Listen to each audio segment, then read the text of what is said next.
Olá a todos, hoje é quinta-feira, 21 de agosto de 2025 e nosso amigo Martin Armstrong está de volta conosco. Bem-vindo de volta, Martin. Sempre bom te ver.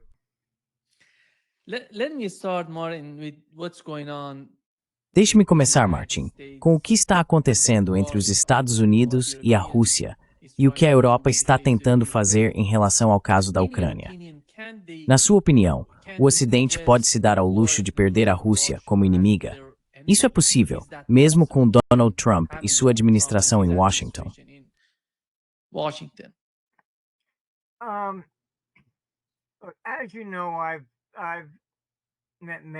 Como você sabe, já conheci muitos chefes de Estado e lido com governos há 40 anos.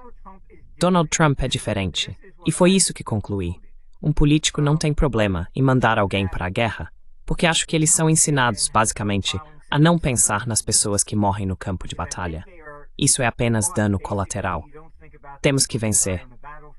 Trump, por não ser político, quando fui jantar em Mar-a-Lago, em março de 2020, quando ele era presidente pela primeira vez, foi quando ele realmente me impressionou.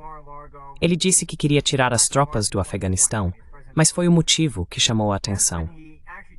Ele disse que não queria enviar cartas para os pais dizendo: seu filho morreu por Deus e pela pátria.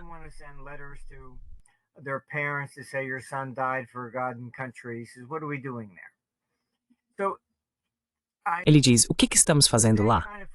Isso meio que me forçou a olhar para os políticos com mais atenção.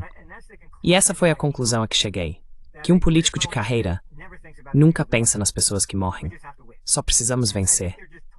E acho que eles simplesmente aprendem a não pensar nisso. É dano colateral. É o mesmo tipo de coisa no mercado financeiro, sabe? Tipo, ok, eu ganhei e empurrei pra cima, mas na verdade, você fez outra pessoa perder. Você não pensa nisso. Só pensa no que ganhou. Então a seguir percebemos. Esse é o cons, e eles estão com toda e toda a Europa.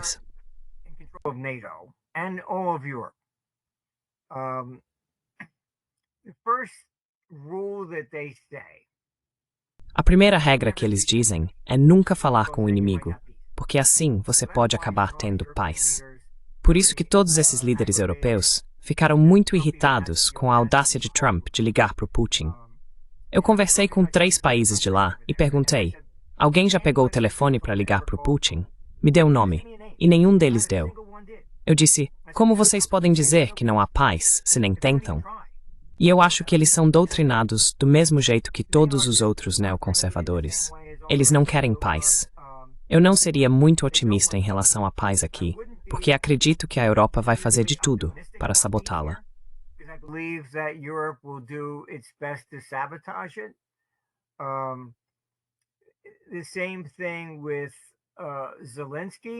A mesma coisa com Zelensky.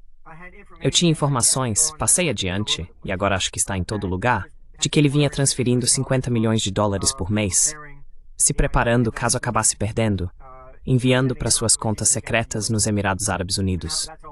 E agora isso está em todo lugar.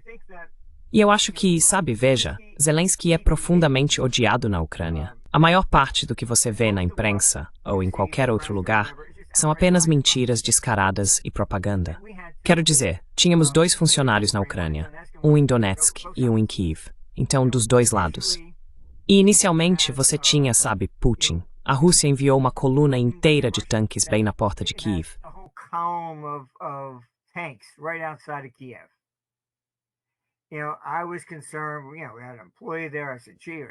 Sabe, eu estava preocupado.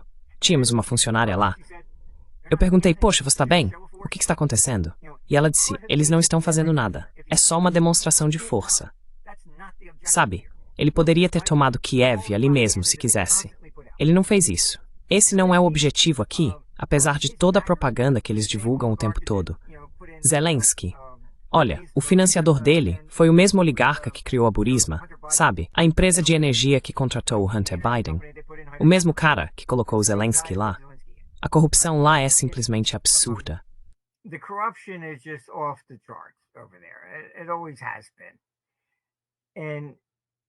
Sempre foi assim.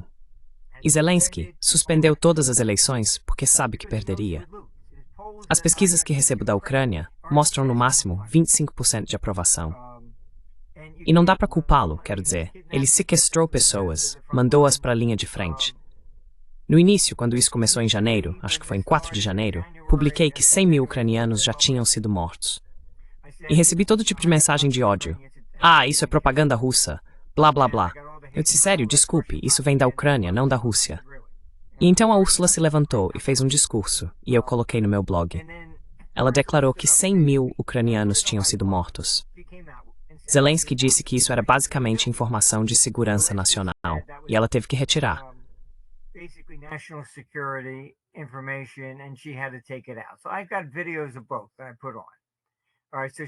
Então eu tenho vídeos de ambos que eu coloquei. Certo, então ela tirou o número. Esse número, segundo as minhas mesmas fontes, que sempre foram confiáveis, já ultrapassou 1,8 milhão agora. Isso não conta os feridos, certo? Você teve 5 milhões de ucranianos que saíram e fugiram para a Rússia.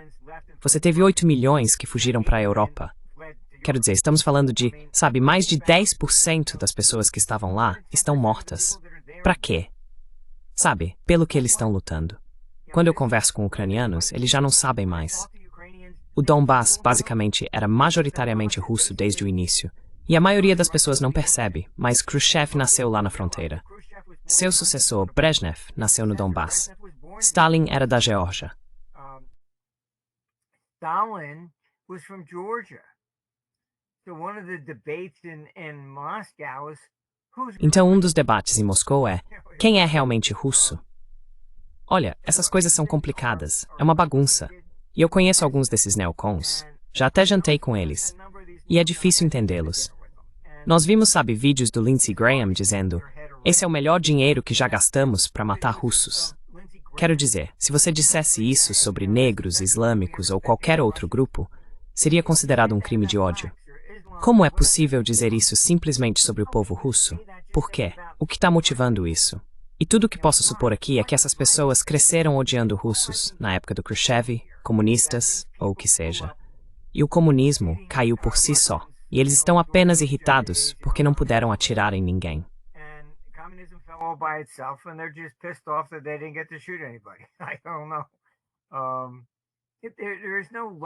Eu não sei. Não há explicação lógica para isso. É a mesma coisa com, você sabe, todos os líderes na Europa. Você tem a Kallas, que é chefe da segurança nacional deles. Ela deveria ser arrastada de lá acorrentada. Quero dizer, ela realmente disse publicamente que a Rússia é grande demais e precisa ser dividida. E se o Putin dissesse isso sobre a Europa ou os Estados Unidos? Isso seria um escândalo. Mas tudo bem, ela dizer isso ao contrário. Veja, ela é só mais uma dessas neoconservadoras que não conseguem superar o fato de que o comunismo caiu. O povo russo não quer voltar a isso. Assim como os chineses não querem voltar.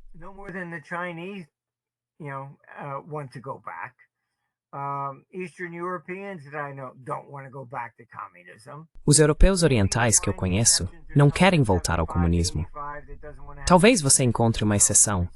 Alguém entre 75 e 85 anos que não quer tomar decisões por conta própria e só quer ser cuidado. Mas os jovens? Não, ninguém quer isso.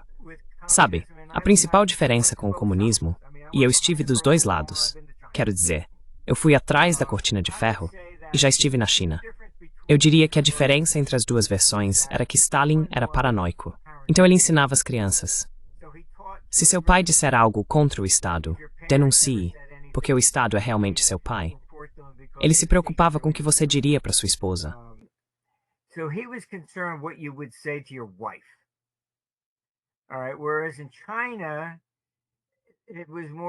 Enquanto na China, era mais a síndrome do prego que se destaca. Eles não se importavam com o que você dizia para sua esposa, mas se você se destacasse e falasse para todo mundo, sua cabeça seria cortada. Por isso era chamada de síndrome do prego que se destaca. Essa é a diferença entre os dois. E acho que é por isso que vimos a China crescer tão rapidamente depois da queda do comunismo, em comparação com a Rússia. Porque a Rússia estava mais envolvida em tentar alterar a natureza humana. Enquanto a China dizia: não nos importamos com o que você pensa, só não se destaque. Então, sabe, o comunismo na Rússia seguia mais Marx, anti-religião, esse tipo de coisa. anti-religion, all this kind of stuff. There's no God. Where that didn't necessarily, Não existe Deus. Isso não necessariamente, você sabe, se espalhou na China. Então acho que um era muito draconiano e o outro era apenas sobre controle, mas não chegava ao ponto de, você sabe, controlar o que você dizia em casa. Eu tinha um amigo que cresceu na Alemanha Oriental e quando o muro caiu, o pai dele foi buscar o arquivo da Stasi. Ele voltou e meu amigo achou que havia algo errado com o pai. Ele estava socando buracos na parede e coisas assim. O que há de errado com você? E o pai dele estava tirando microfones. Depois que pegou o arquivo da Stasi, descobriu que todo mundo que ele achava que era amigo estava dedurando ele.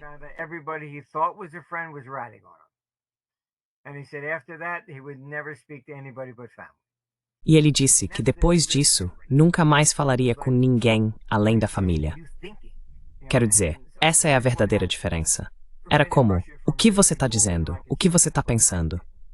E acho que é isso que impediu a Rússia de realmente prosperar como deveria, como a China fez. Mas enfim, essa é só a minha observação, sabe? Indo e voltando entre os dois. Mas você sabe, a Europa Oriental é tão doutrinada com esse ódio. Você pode pesquisar.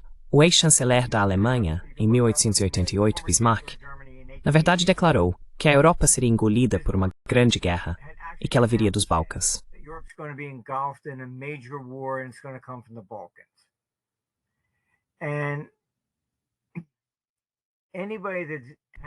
E qualquer pessoa que teve contato com essa região, ela já foi conquistada pelo Império Otomano. Você tem 3 religiões: Islã, cristianismo ortodoxo e cristianismo ocidental. Todo mundo se odeia. As diferenças étnicas são enormes. Você vai à Sérvia e eles basicamente ainda odeiam os armênios. E quero dizer até mesmo, como já disse antes, demos alguns jatos para a Grécia e isso foi manchete. Disseram, agora podemos fazer um ataque surpresa à Turquia. 2 países da OTAN. Mas você sabe, essa é uma disputa entre gregos e turcos que remonta a Alexandre o Grande. And Turks that go back to Alexander the Great. You know, it's hard to. I think. Sabe, é difícil.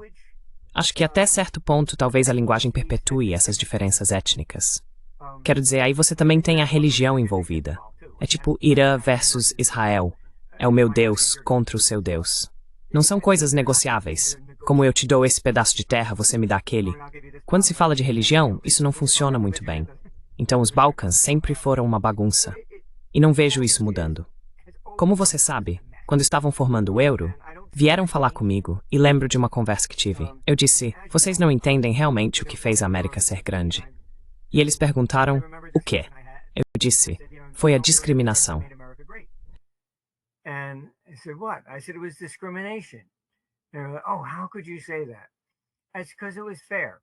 Como você pode dizer isso? É porque era justo.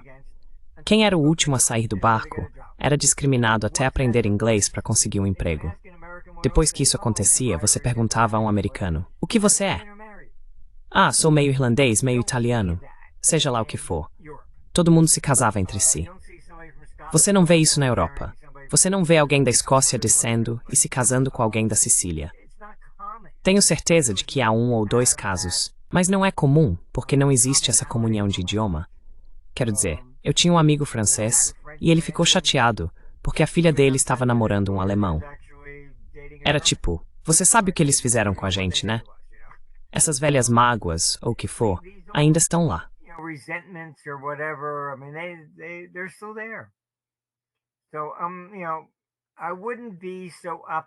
Então, sabe, eu não seria tão otimista em ver essa maravilhosa terra de paz surgir disso. Desejo toda sorte ao Trump, mas a Europa está economicamente arrasada. O crescimento econômico deles é uma fração do dos Estados Unidos. Eles são mais ou menos, ainda são muito marxistas, no sentido de que não foram tão longe quanto a Rússia, mas estão bastante nessa direção. Tudo precisa ser controlado. Você não pode pagar em dinheiro mais de 1.000 euros em um hotel ou algo assim. De onde veio isso? Eles cancelam as moedas rotineiramente para forçar você a voltar com, sabe? De onde veio esse dinheiro para que possamos cobrar impostos sobre ele? A Espanha acabou de aprovar uma lei que você não pode sacar mais de 3.000 euros de uma conta sem permissão do governo. can't take out more than 3,000 euros out of an account without government permission. It's very draconian. É muito draconiano. Sabe, quando fizeram os lockdowns da Covid, depois veio essa besteira de mudança climática. E então impuseram sanções à Rússia. Certo. Completa estupidez. Quero dizer, a Europa não tem nada, ok? Não tem energia, exceto a Grã-Bretanha. Você precisa importar. Ok. Então você coloca sanções na Rússia? Muito bonito, certo? E agora está pagando de 2 a 3 vezes mais pela energia. A economia alemã, que representa 25% da Europa, está encolhendo. É como dizer, vou atirar no meu próprio pé para mostrar o quanto sou sério. E se você não fizer o que eu digo, vou atirar no seu pé. Tudo o que eles podiam fazer, fizeram em dobro. Could do, they have done in spades. I actually had a meeting in Berlin. Na verdade, eu tinha uma reunião em Berlim e depois uma reunião à tarde em Roma. Não havia voos diretos. Nada. Eles cortaram tudo por causa das mudanças climáticas. Acabei pela primeira vez na vida tendo que alugar um jato particular para ir de uma reunião a outra. Veja bem, estamos falando de 2 capitais, não são lugares pequenos. Eu não conseguia acreditar. O único voo direto era às 6 da manhã ou às 8, sei lá. E era só isso.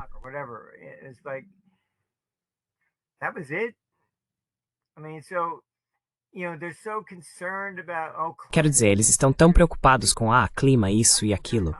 Eles sufocaram a própria economia. E você sabe, a economia europeia basicamente está encolhendo. Então eles precisam de guerra. A economia alemã caiu 3%. E aí você tem a OTAN. Queremos 5% de gastos militares. Vocês têm que nos dar isso. Olá, vocês entendem matemática? Menos 3. E aí querem mais 5 por cima disso. Isso é nível de depressão econômica. Certo? Eu não esperaria nenhum grande boom vindo da Europa. Acho que estamos olhando para uma queda muito, muito acentuada até 2028. E não acho que essas pessoas sejam inteligentes o suficiente para sequer perceber o que fizeram.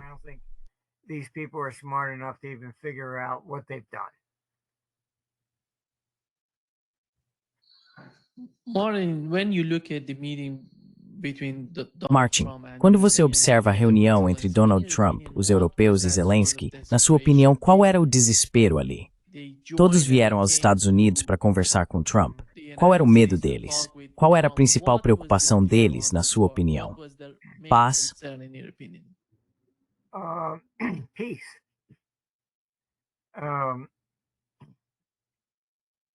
Look, they need war.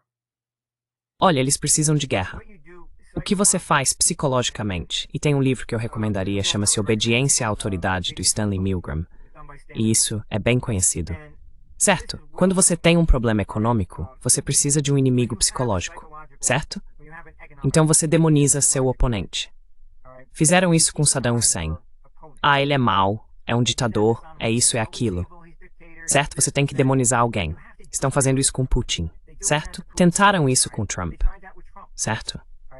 O fato de todos aqueles líderes terem pegado um avião e ido para Washington e terem se encontrado secretamente com o Zelensky na embaixada da Ucrânia antes de ver o Trump, certo? Essa foi a mesma estratégia, sabe? Quando o Zelensky se encontrou com o Trump pela primeira vez, e isso virou uma grande briga.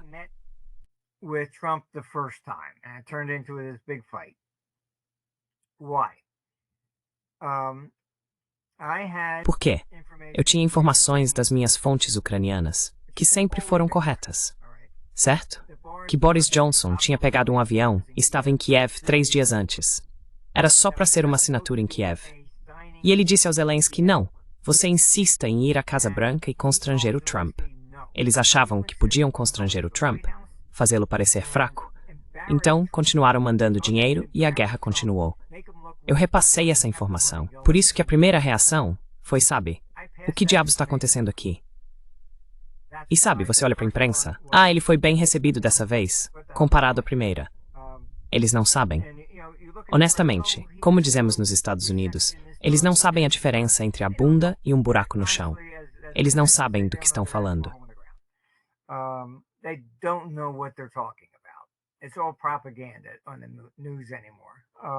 Hoje em dia, tudo que passa no noticiário é propaganda. Essa era a diferença, certo? E eu repassei essa informação. E eu realmente acho que o Rubio, ou algum deles, você provavelmente pode procurar no Google, depois disse que a reunião deveria ser em Kiev. Acho que ele deu algum tipo de explicação, e que o Zelensky insistiu em ir até lá. E basicamente era tudo a mesma coisa, o motivo pelo qual esses líderes foram até lá. Sabe, esses líderes, todos esses líderes mundiais assim, não se reúnem, exceto em uma reunião do G20. O fato de todos terem ido até lá mostra o quão desesperadora é essa situação. Certo, eles não foram convidados. Todos se reuniram, inclusive a OTAN. Certo. O asilo dos neocons. A OTAN também foi. NATO went as well. They don't want peace. Eles não querem paz. Sabe, a OTAN não tem propósito. E deveria ter sido dissolvida quando o comunismo caiu e o Pacto de Varsóvia acabou. Era para isso que ela existia. Era para ser o adversário do Pacto de Varsóvia. Não tem propósito algum, além de criar guerra. Eu vi os memorandos internos. E quando todo o dinheiro estava indo para a mudança climática, os memorandos internos diziam: como continuamos relevantes? Certo. Então, a propaganda que eles divulgam: o Putin quer tomar a Europa. O Putin está lá desde 99, certo? Não está interessado em tomar a Europa. A Europa não tem nada de valor. Se a Rússia tomasse a Europa e entrasse em Paris, o que eles iam dizer? Vocês vão pagar nossas aposentadorias agora? É isso, sabe? Não tem energia para obter. There's no energy to get, there's no gold reserves, anything of that nature. Não há reservas de ouro ou nada desse tipo. Não há nada de valor na Europa, certo? Quando Hitler agiu, ok, tudo bem, ele matou judeus, etc. Mas ele roubou toda a arte porque gostava de cultura. Ele não bombardeou Paris porque achava a cidade bonita, certo? Não é essa a situação de hoje. Ele buscava poder para conquistar, não para destruir. A questão judaica era, em grande parte, que Trotsky era judeu, e eles acreditavam que o comunismo era uma conspiração judaica. É por isso que a Ucrânia se envolveu nisso, etc. Matando judeus, porque supostamente, você sabe, estavam promovendo o bolchevismo. Então foi daí que isso realmente surgiu. Mas, sabe, precisamos entender, foi pegar o que Khrushchev fez. What they've done is they took what Khrushchev did. We will bury you. Nós vamos enterrar vocês. Isso era diferente. Era um conflito filosófico entre comunismo e capitalismo. Nós somos melhores que vocês. Devemos conquistá-los. Não era por dinheiro ou algo assim. Era sobre essa ideia marxista de eliminar Deus e o capitalismo. Ganância. Isso não é o Putin, desculpe. E quando ele disse, a maioria desses neoconservadores diz: ele quer ressuscitar a URSS, porque disse que quando a Rússia colapsou, foi um dos dias mais sombrios, ou algo assim. Isso é metade da declaração. Ele também disse que estava falando sobre os bolcheviques.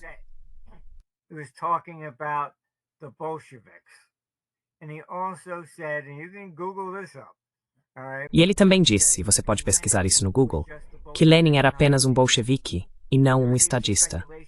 Chegou-se até a especular que ele iria remover o túmulo de Lenin de Moscou, e ele disse, não vou fazer isso. Isso causaria muitos problemas. Ele não é comunista.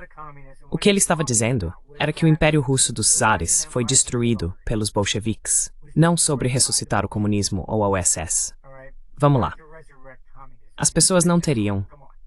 Ele teve mais de 70% de aprovação, e não teria tido isso se fosse comunista. Eles o aplaudiram quando Yeltsin o nomeou, porque sabiam que ele não era comunista.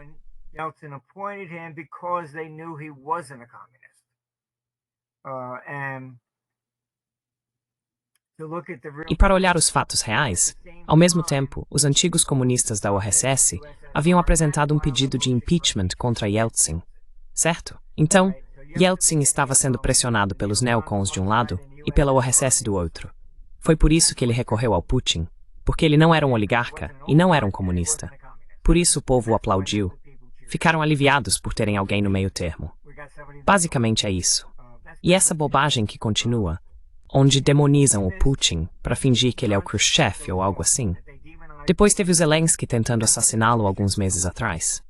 Por quê?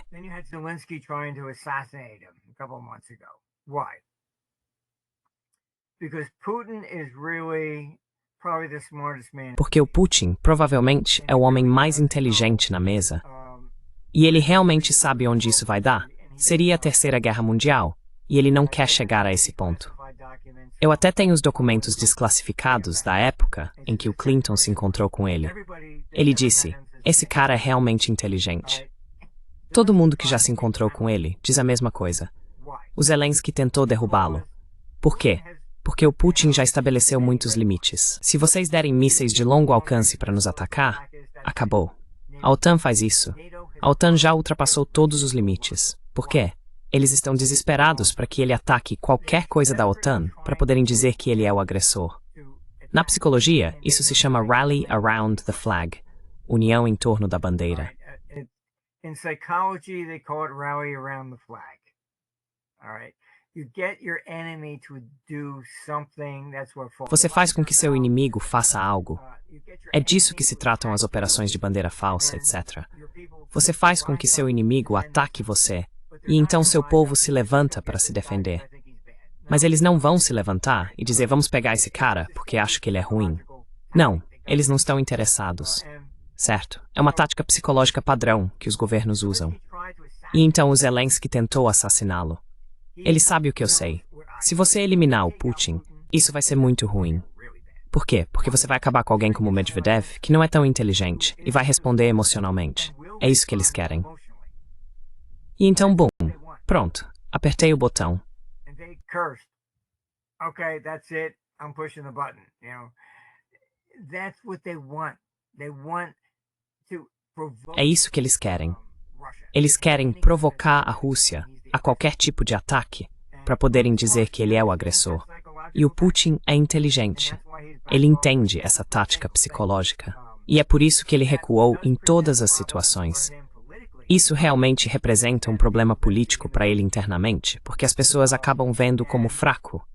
E me preocupa que se a OTAN continuar com isso e conseguir que alguém o derrube, aí sim teremos a Terceira Guerra Mundial. Mas ele sabe onde isso pode levar. E como eu disse, conheço pessoas da Alemanha que já se encontraram com ele. Quero dizer, todo mundo que conheço, que acabou conhecendo o Putin, diz a mesma coisa. Ele é muito inteligente. Meeting Putin says the same thing. He's very smart.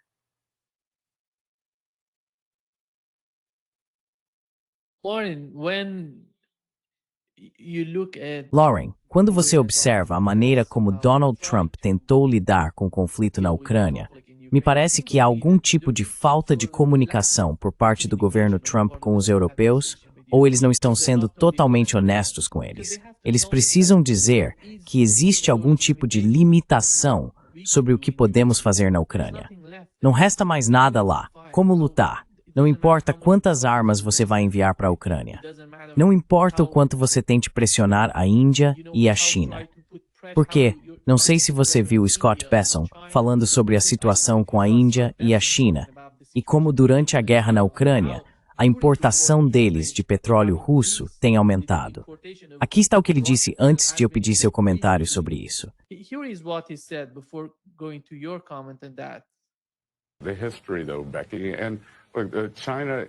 A história, porém, Becky, e o fato de a China importar isso é subótimo. Mas se você voltar e olhar, antes de 2022, antes da invasão, 13% do petróleo da China já vinha da Rússia. Agora são 16%. Então a China tem uma fonte diversificada para o seu petróleo. Se você olhar agora, acredito que a Índia tinha menos de 1% do seu petróleo, 1%, e agora acredito que está em 42%. Então a Índia está apenas lucrando, ou eles estão apenas lucrando. Eles estão revendendo. Eles conseguiram 16.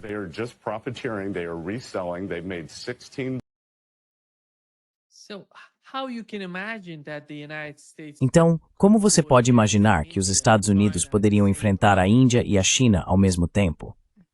E por que isso é tão difícil, Martin? Minha principal pergunta. A outra pergunta, porque sei que você vai descrever todos os detalhes que estão na sua mente, mas como você vê a comunicação acontecendo entre o governo Trump e os europeus? Não parece que eles tenham qualquer tipo de influência sobre os europeus.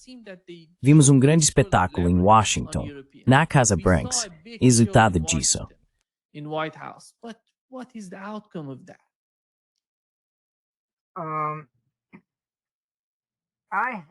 Tive conversas com pessoas no Capitólio, E achei que talvez eles pensassem que eu estava, sabe, apenas espalhando uma teoria da conspiração.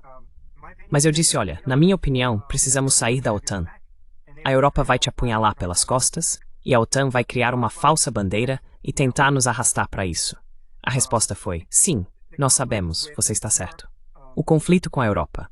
A Europa não tem direito algum de estar em qualquer mesa de negociação com a Rússia. Por quê? Houve o acordo de Minsk e a própria Merkel chegou a declarar publicamente aos jornais, quando perguntaram por que ela não aplicou o acordo de Minsk, que não haveria guerra com aquele acordo de paz.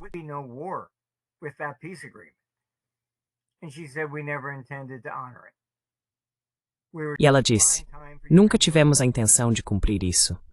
Estávamos apenas ganhando tempo para a Ucrânia construir um exército. Eu nunca, em toda a minha carreira, ouvi um político admitir publicamente que mentiu em um tratado de paz. Quero dizer, não consigo encontrar, não só na minha vida, mas historicamente, não consigo encontrar isso. Por quê? Quero dizer, tive discussões e acredito que eles adotaram basicamente o que eu estava dizendo. A Europa perdeu qualquer direito de estar à mesa. Por que Putin deveria aceitar qualquer coisa que eles digam? Mesmo que assinem, não importa. Quero dizer, não sei se a Merkel estava bebendo naquele dia ou qual era o problema, mas nunca na minha vida ouvi algo assim.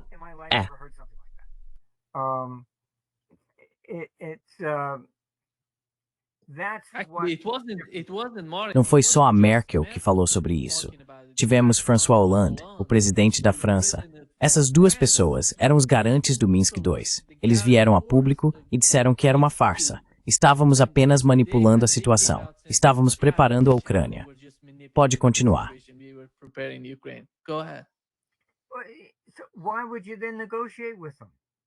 Por que então você negociaria com eles? Então você tem Boris Johnson. Isso saiu nas capas dos jornais noruegueses. Eles realmente publicaram. Ele disse: estamos em uma guerra por procuração com a Rússia. Então o Reino Unido está em guerra com a Rússia. Ele disse isso publicamente. Por que qualquer uma dessas pessoas teria o direito de sentar à mesa? É por isso que eu digo que todos eles pegaram um avião, correram para lá com a OTAN, que não passa de uma farsa da OTAN, sabe? Uma casa de repouso.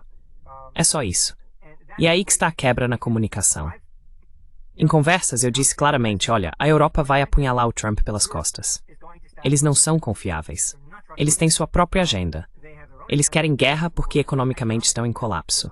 E a Europa se ferrou totalmente com a Covid, mudança climática e depois as sanções. Economicamente, eles são um caso perdido.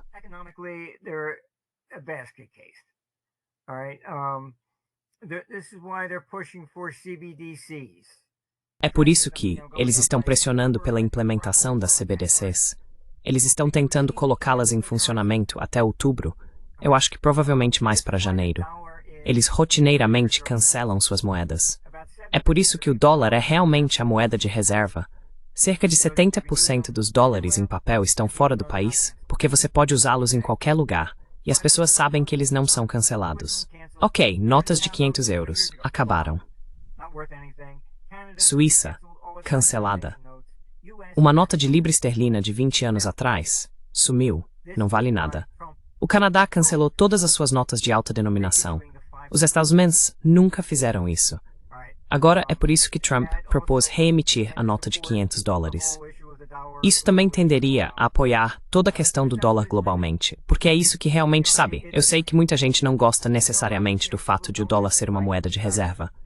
Eu discordo do que os neocon fizeram ao impor sanções à Rússia.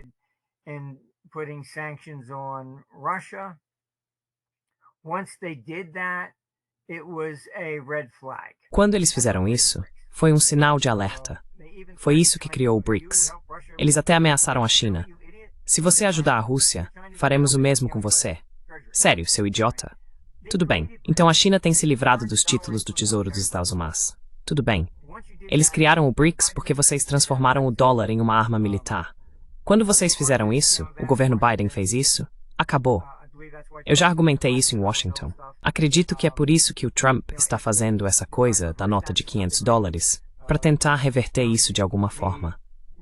As negociações, acho que a verdadeira questão vai ser que há cerca de 330 bilhões de dólares em ativos russos congelados. A maior parte disso está sob custódia da Euroclear, mas cerca de 70 a 75 bilhões estão sob custódia da França. 70 to 75 is held by France. The rumor is that France. O boato é que a França está tão desesperada que eles mesmos têm recorrido a isso. Então, parte das negociações para um acordo de paz seria suspender as sanções contra a Rússia. Eles vão receber o dinheiro de volta? Ou a Europa vai dizer, não, precisamos disso para nós mesmos? É isso que estou dizendo. Não seja tão otimista sobre a paz estar próxima. Tem muito mais acontecendo nos bastidores. E o Zelensky, olha, ele é um ditador. Se houvesse eleições, ele perderia, sem dúvida. Ele é tão odiado na Ucrânia. Eu conversei até mesmo, sabe, com militares, e o que ouvi? Duas coisas importantes. Primeiro, eles foram inicialmente instruídos apenas a ir até a fronteira com a Rússia. Quando chegaram lá, então foram mandados invadir Kherson. When they got there, then they were told to invade Kursk. And who did the order come from? MI6, Britain. E de onde veio a ordem? M6, Grã-Bretanha. Outras pessoas com quem converso dizem que, se o Zelensky estivesse pegando fogo, não urinariam nele até que estivesse morto. I don't see him Eu nem vejo ele se aposentando na Ucrânia. Quero dizer, eles vão matá-lo. Ele está transferindo esse dinheiro, sabe? 50 milhões de dólares por mês para suas contas secretas nos Emirados Árabes Unidos. Certo. Eu argumentei, disse a Washington, olha, não vejo nenhuma possibilidade de acordo de paz com a Ucrânia enquanto ele estiver lá. Deixem o povo ucraniano votar por si mesmo. Todo mundo com quem falo já está de saco cheio. Eles querem paz. Zelensky recebe ordens da OTAN, não do povo ucraniano. not from the Ukrainian people. So there was an attempted assassination on him in May. Então, houve uma tentativa de assassinato contra ele em maio do ano passado. E então ele demitiu seus seguranças ucranianos. E agora seus seguranças são americanos e britânicos. Ele não confia no próprio povo. Olha, eu não vejo a Europa merecendo qualquer tipo de assento à mesa nessa negociação. E não consigo vê-los sobrevivendo. Eles precisam de guerra. A OTAN instruiu todo mundo a aumentar para 5%, incluindo o Canadá. Certo, é só dinheiro. Para quê? Para manterem seus salários, seus empregos, suas aposentadorias? O quê? E criar guerra? Ah, o Putin quer invadir agora. Sim, rápido. Mandem mais dinheiro para nós. Isso é uma besteira. Hurry up, send us more money. This is the bullshit.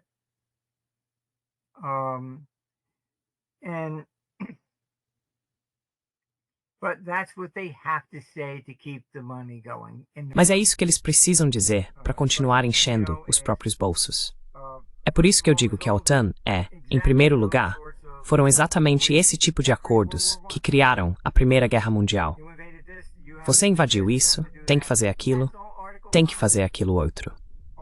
Isso é tudo o artigo 5. Embora diga voluntário, é nisso que eles estão apostando. A última vez que o artigo 5 foi realmente invocado foi pelos Estados Unidos, no 11 de setembro. Então, não sou otimista quanto a um acordo de paz de longo prazo. Existem muitos interesses próprios puxando para o lado oposto. Self-interests that are in the opposite direction.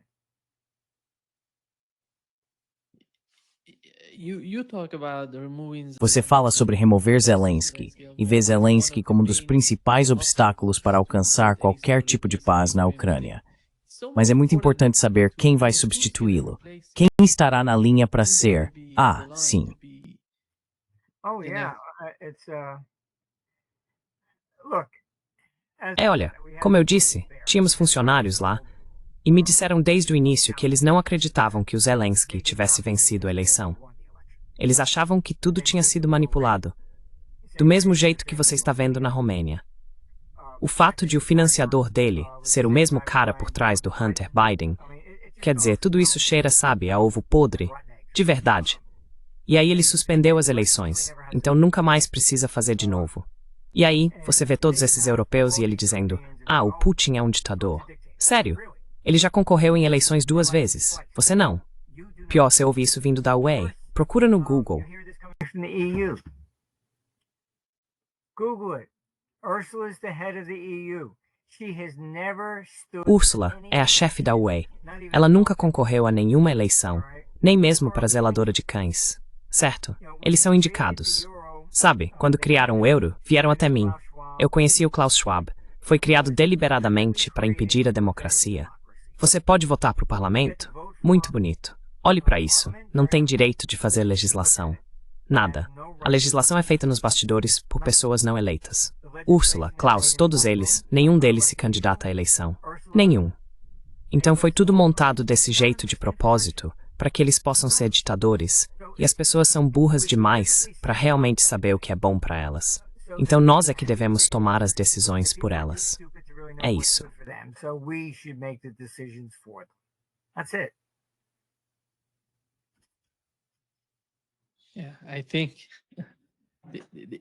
Sim, eu acho. Você acha que o Donald Trump está sendo realmente honesto quando diz que quer acabar com o conflito? Ou ele está tentando, de alguma forma, negociar com a Europa, conseguir algum tipo de... Porque não se vê tanta pressão sendo colocada sobre a Europa pelo governo Trump. O que eles querem com isso? Você acha que ele vai conseguir algo positivo das conversas que teve com o Putin? Quão otimistas podemos ser em relação à Ucrânia?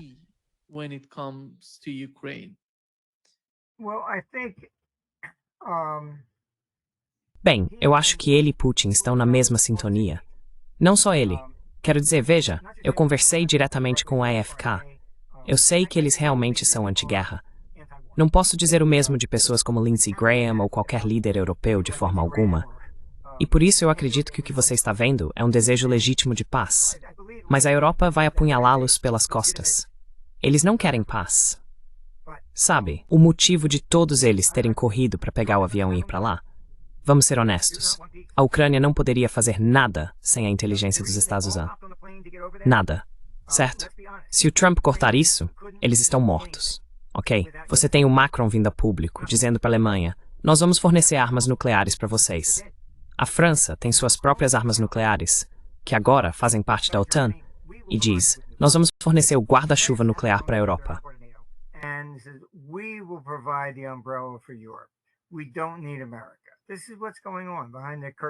Nós não precisamos da América. É isso que está acontecendo por trás dos panos.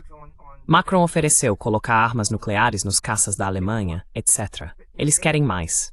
Mas sabe, conversei com algumas pessoas na França que também são muito contra o Macron. Eles o chamam de pequeno Napoleão. E é a mesma história de sempre. O que ouvi é que eles consideram os europeus do leste como descartáveis. Já ouvi até a frase, eles são todos comunistas mesmo. Basta olhar para a Romênia.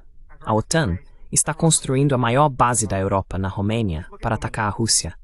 Então, na primeira eleição, o povo era contra isso. E depois disseram, bem, ele está sob investigação, então realmente não pode ser presidente.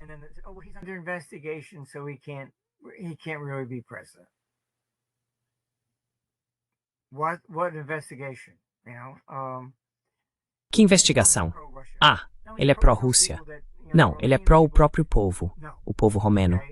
Não. Ok, olhe para a Ucrânia. Eles são apenas peões. Ninguém se importa com eles. Sabe, se realmente se importassem com o número de mortos, teriam honrado o acordo de Minsk. Quando houve outro acordo de paz, Boris Johnson pegou um avião e estampou a primeira página do Pravda na Ucrânia, dizendo a eles que não podiam assinar um acordo de paz. Isso significa que eles realmente se importam com o povo ucraniano? Quase 2 milhões de mortos. Sabe, 13 milhões fugiram do país. Mas você se importa com a Ucrânia? Você não está nem aí para a Ucrânia. E vocês, romenos, veem isso.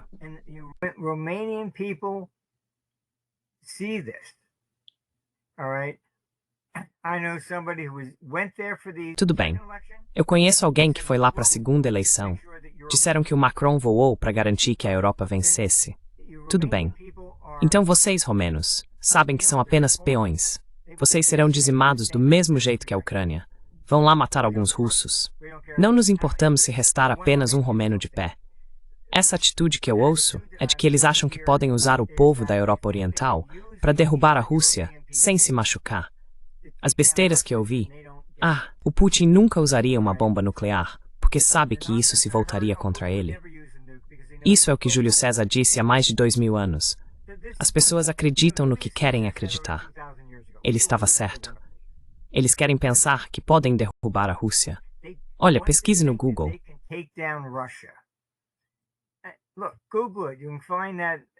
that Republican neocon that Você pode encontrar aquele neoconservador republicano que estava lá em 6 de janeiro, tentando derrubar o Trump Kinzinger. Ele realmente chegou a dizer: podemos derrotar a Rússia em 3 dias. Sério. Nós nem conseguimos derrotar a Ucrânia em 3 dias. Não conseguimos derrotar o Iraque em 3 dias. Certo. Então acho que 5 dias para a China. Sabe, é absurdo. O que essas pessoas dizem realmente é absurdo. Na minha opinião, eles são psicopatas. Como alguém pode inventar essas besteiras? E enquanto for o filho de outra pessoa, sem problema. Não é o meu. Tudo que eles dizem sobre a Rússia, ele quer isso, ele quer dominar. Não. É isso que eles querem. Eles julgam os outros por si mesmos. They judge others by themselves. It was the Wolfowitz doctrine that when Russia Foi a doutrina Wolfowitz que, quando a Rússia colapsou em 91, declarou que precisávamos impedir que qualquer outra superpotência surgisse contra nós. Está tudo documentado. Não é teoria da conspiração. E ele é um dos piores neoconservadores. Tudo o que eles querem é guerra e poder. Então veja a administração Biden. Por que acabou sendo tão ruim? Você tinha Garland como procurador-geral, que foi atrás do Trump. Tinha Blinken, secretário de Estado, e depois Victoria Nuland. Todos os três na mesma administração, afirmaram que suas famílias eram da região da Ucrânia, e todos os três, suas famílias foram perseguidas como judeus, quero dizer, pelos russos. Como 3 pessoas da mesma região acabam na mesma administração. Quero dizer, é uma baita coincidência. I mean, that's one hell of a coincidence.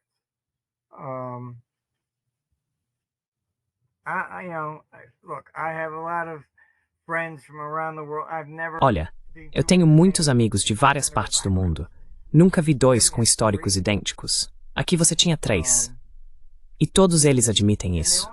Depois de esconderem, colocaram Garland para tentar derrubar Trump e impedir que ele se tornasse presidente, porque ele é anti-guerra. Você tinha Blinken, basicamente, carimbando as sanções contra a Rússia e todo o resto, o que acabou criando o BRICS. E você tem Victoria Nuland, que estava lá em Maidan, distribuindo sanduíches, derrubando seu governo. E você sabe, o telefonema vazado em que ela já tinha escolhido o governo interino. Eles derrubaram o governo. Ela escolheu o governo a dedo e depois instruiu eles a atacar o Donbass. Mas a culpa é toda da Rússia. Oh, but it's all Russia. Come on. I mean, unfortunately, the press is vamos lá. Quero dizer, infelizmente a imprensa está tão doutrinada e comprada. Eles simplesmente divulgam o que os neocons mandam. E eu realmente... Quer dizer, até a Fox News eu fiquei chocado. Nem assisto mais. Eles colocaram o presidente do ISW, o Instituto para o Estudo da Guerra, no ar. Quem é esse? O Instituto para o Estudo da Guerra é uma operação neocon. Foi fundado pela cunhada da Victoria Nuland. Quero dizer, não dá para encontrar alguém que não esteja envolvido nessa besteira. Então, infelizmente, é onde estamos. Não estou muito otimista quanto à paz. Essas pessoas estão tão determinadas à guerra. Eles vão apunhalar o Trump pelas costas. Olha, até tentaram assassinar ele. Look, they even tried to assassinate him. Sabe, eles estavam negando proteção de atirador por Trump até a Pensilvânia. Então, de repente, ele passou a ter proteção de atirador. Por quê? Porque o cara atirou. E aí atiraram na cabeça dele, igual ao Oswald. E você não pode testemunhar. Certifique-se de matá-lo. Quem mandou você fazer isso? Não dá para fazer essas perguntas. Eu publiquei no nosso site, tirado dos arquivos do JFK, um memorando sobre um cara da CIA que contou para a família dele em Nova Jersey que a CIA matou o Kennedy e que ele temia pela própria vida. 3 semanas depois, ele foi morto a tiros. Quero dizer, veja, essas pessoas fazem qualquer coisa pelo poder. É simplesmente assim que é. Eles não têm moral, nem consciência. Nós estamos certos, todo mundo está errado, e os fins justificam os meios.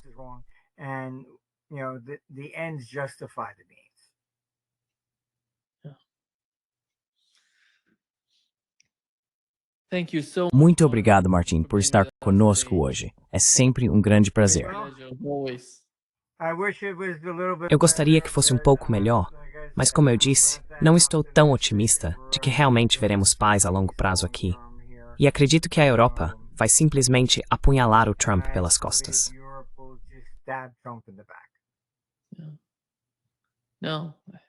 Não, acho que você está sem. Nijita persturzing. Nimemu ergtim esperões, mas haractic está se valid em nós. Yeah, Sim, acho que está desaparecendo rapidamente. Versmad marching team. Grande prazer. Lest goodbye. Adeus.